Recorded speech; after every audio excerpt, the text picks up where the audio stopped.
শেখ মুজিবুর রহমান বাংলাদেশে প্রথম কারচুপি নির্বাচন করেন।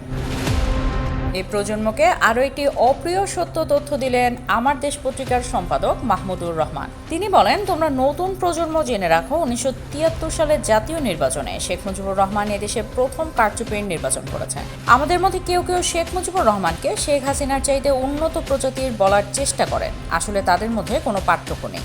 কারণ হিসেবে তিনি উল্লেখ করেন, শেখ হাসিনার এই মানব থেকে দানব হয়ে উঠতে 15 বছর সময় লেগেছিল। শেখ মুজিবুর রহমান মাত্র 3.5 বছরেই একদলীয় শাসন কায়েম করেছিলেন। আমি নিশ্চিত করে আপনাদের বলতে পারি, শেখ মুজিবুর রহমান যদি 15 বছর সময় পেত, তাহলে তিনি শেখ হাসিনার চেয়েও অনেক বড় ফ্যাসিস্ট হয়ে উঠত। এই বিষয়টি আপনারা কখনোই ভুলে যাবেন না। বর্তমান সংবিধান নিয়ে আমার দেশ পত্রিকার সম্পাদক মাহমুদুর রহমান বলেন, এই সংবিধান এমন একটি সংবিধান যা কিনা একজন ব্যক্তি সংবিধান বন্দনার দলিল। এই সংবিধান একটি পরিবারের মালিকানার দলিল। এই সংবিধান জনগণের কথা বলে না। এই সংবিধানে একজন প্রধানমন্ত্রীকে আজীবন ক্ষমতায় রাখার পায়তারা করা হয়েছে। এতে বলা হয়েছে, পরবর্তী প্রধানমন্ত্রী না আসা পর্যন্ত বর্তমান প্রধানমন্ত্রী ক্ষমতায় থাকবেন। তার মানে এই দ্বারাই পরবর্তী প্রধানমন্ত্রী যদি না আসে, তিনি আজীবন প্রধানমন্ত্রী থাকবেন। এই সংবিধানে বাকশালকে প্রাধান্য দেওয়া হয়েছে।